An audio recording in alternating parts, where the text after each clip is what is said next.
Hey everyone, my name's Andy Clements. Welcome back to my channel. Today we're going to talk a little bit about progressive overload, what it is and what its application is for muscle building. So one of the most common questions that gets asked in sort of the muscle building community or arena or whatever is it more important to lift heavy weights or is it more important to use good form, right? Because people tend to fall into one or the other. People tend to fall in one camp at either end of the spectrum. So some people think it's really, really important to lift heavy weights and just, you know, do hardcore bodybuilding shit where they're just like absolutely you lifting the heaviest weight they can and it doesn't matter what the form's like, they're just smashing through it. And other people fall into the other end of the spectrum where it's like all that matters is good form, you know, don't worry about the heavy weights, you're just ego lifting, all the rest of the stuff, right? And all they're doing is just like lifting really light or moderate weights and just focusing on the form.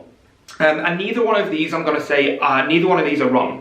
Okay, but in my opinion, progressive overload is the medium by which we tie both of these ends of the spectrum together, marry them together, and use them to push forward. Okay, because both of these are necessary if we want to build a good physique, right? So, what we should probably start this video and kick this video off by saying is the actual definition, and at least my personal interpretation of the definition of progressive overload. So in my opinion, progressive overload simply means the ability to get stronger over time, okay? So at its very core principle, all you are doing with progressive overload is getting stronger over time. Now that doesn't mean that you're going to be doubling your strength over the next week, right? You're not going to be adding 50 kilos to your bench press between now and next Monday. That's not going to happen, right?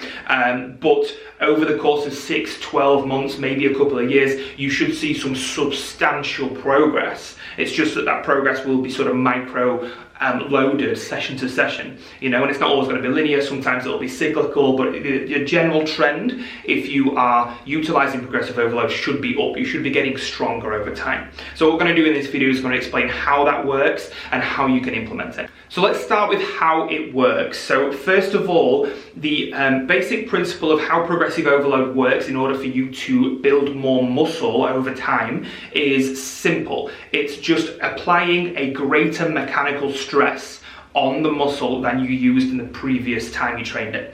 Okay, so a mechanical stress, just basically you could just substitute that out for more weight or more tension, right?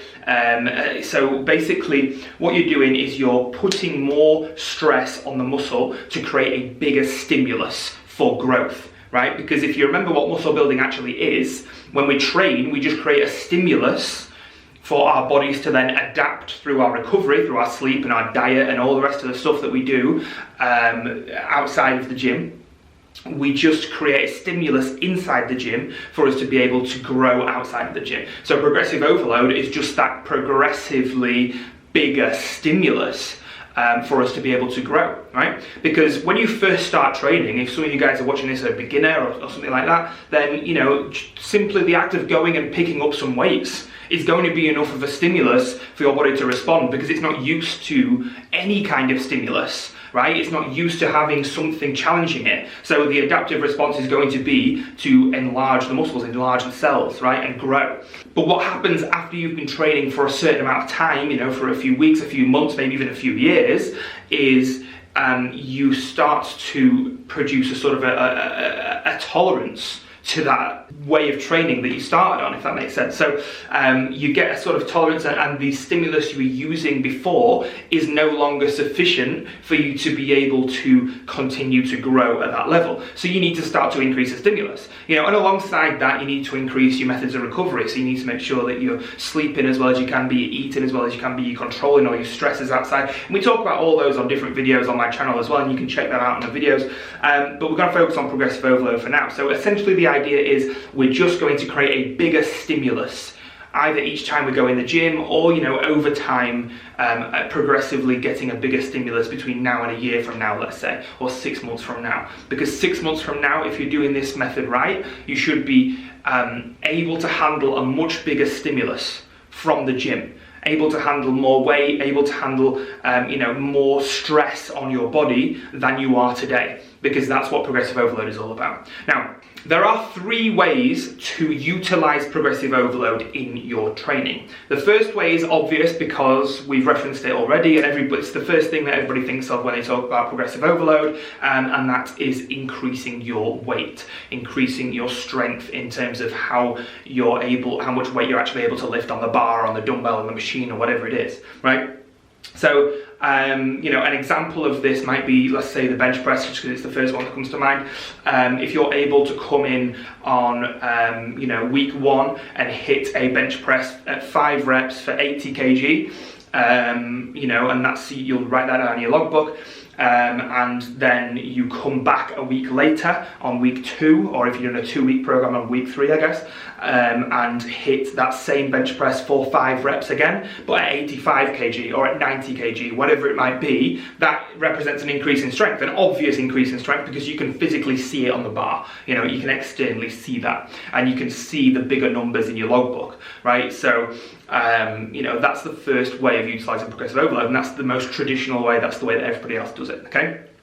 So that's important, and that has its place. But there's 2 other major ways that you can utilize progressive overload without putting more weight on the bar, okay? Now, your goal is going to be eventually to start creeping more weight up on the bar and start bringing the strength up, but there's other ways you can increase the stress on your body. The second way of utilizing progressive overload is to increase your amount of reps, okay? So again, let's take the bench press example for just the sake of simplicity here. So let's say, again, on week 1, you came in and you did 5 reps at 80 kg on the bench press, right? Now on week 2, you might come in, you might think, I feel kind of tired, I'm not sure if my nervous system's capable of smashing through 90 or 100 kg or whatever it might be. So I'm going to stick at the same weight. So you stick at 80 kg, but instead of getting 5 reps, then you get 6, or you get 7, or you get 8, or you get up towards 10 reps, and you beat your amount of reps, right? And that's the second way you can implement progressive overload. Because although you haven't put more weight on the bar, your total workout volume has gone up. Your total amount of stress, the total stimulus has gone up, because you've done more work, literally done more work, you've done more reps on that amount of weight. So you've increased the stimulus in your body. So you've still achieved the goal of progressive overload, if that makes sense. So that's the first 2, increasing weight, increasing reps. Now that's the 2 that most people focus on. Most people focus exclusively on those 2.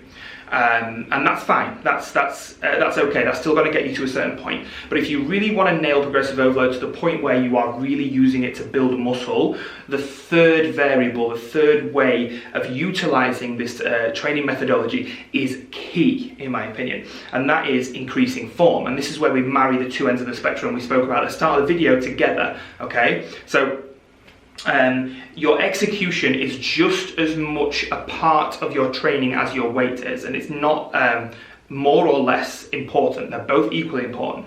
You want to increase your strength, and alongside it, you want to keep increasing your execution.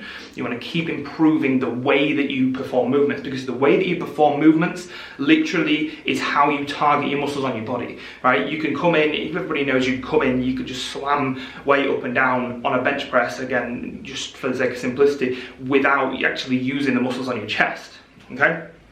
But if you tidy your form up, you can then start to feel the muscles on your chest, and you can start to actually contract that area and build muscle on that place. So let's go back to our first example. So on week 1, you come in, you do 80 kg for 5 reps, but let's say it's kind of sloppy, right? You're kind of pushing yourself as hard as you can on that bench press. You've done 80 kg, you've done 5 reps, so externally you've hit the same weight, you've hit the same reps, but it doesn't feel like you didn't feel it properly in your chest, feel it maybe a little bit in your shoulders, and it was an increase on the last week's reps, whatever it was, and it was just pushing it a little bit too far. Next time you come in, what I would do is I would keep the same amount of weight, and I would aim for the same amount of reps. Obviously you get more reps, that's great, but my biggest thing would be to make sure that I tidy up that form from the previous week. So I come in on week 2, I'm aiming for the same. If you get 80 kg for 5 reps, that doesn't look like a progression in the logbook, but if you've increased your form, you've increased your tension on the muscle. So you've increased the direction of tension that you're placing on the muscle, and the chest is actually going to get more tension than you did the week before, even though you've done the same amount of weight for the same amount of reps, okay? So that's the third way of implementing progressive overload. You go from increasing weight, increasing reps, and increasing form. They are the three key variables. And if you can continuously, over time, increase those three in line with each other, you know, for 6 months, 10 months, 12 months, well, however long, you know, for over a long period of time, you will see drastic changes in your physique. You will see muscle develop. You will see strength develop. You know, and as long as you're running alongside a relatively smart, out of the gym plan, a relatively good nutrition plan, a relatively good recovery plan, mobility and sleep and all that sort of stuff, then you will see big changes, 100%. Now, the last point on this before we wrap up is it's important to stick to a training plan that is A, simple, but B, repetitive. Okay, so you might see, you know, there's a lot of stuff, especially for beginners out there, with when it comes to muscle building, about shocking the muscle and mixing it up and muscle confusion, all these weird words, right? Just stick to a training plan that has good, big compound movements in it. And I've spoken about training plans on other videos as well, like upper lower splits and different things like that. So you can pick the one that's right for you. But make sure you've got big compound movements in it, and then repeat it. So I would go for a 2-week training plan, and 1 week if you want to, but a 2-week training plan, and then repeat that over the course of 6, 8, 10 weeks. And then reassess, and then you can tweak and change it if you want to. If you don't stick to the same training plan, you don't have the same variables in place, and you don't know if you're really gaining or losing strength, because the position of your exercise and the workout is important, and it's important that you keep it the same, okay? Because you could come in, again, you could do a bench press first and be really strong, and then you could come in a week later and you could do 3 exercises before your bench press, and then come back to your bench press and wonder why you're so weak. It's not that you're weak, it's just that you've fatigued yourself on those first three exercises. And if we're training to failure, or we're training close to failure, then we are going to fatigue ourselves as the workout goes on. So the order of the exercises will matter, and the order of the workouts in the week will matter, and all that stuff, which is a little bit beyond the scope of this video. But the point is, it's important for you to maintain that same training program. So I know that was a little bit of a wide-ranging thing just for one topic of progressive overload, but I hope it made sense. I hope it helped. If it did, let me know what you thought in the comments below. Drop a like on the video, all that sort of stuff, and don't forget to subscribe to this channel, because we're going to be putting lots more content out every single week. So cheers, and see you next time.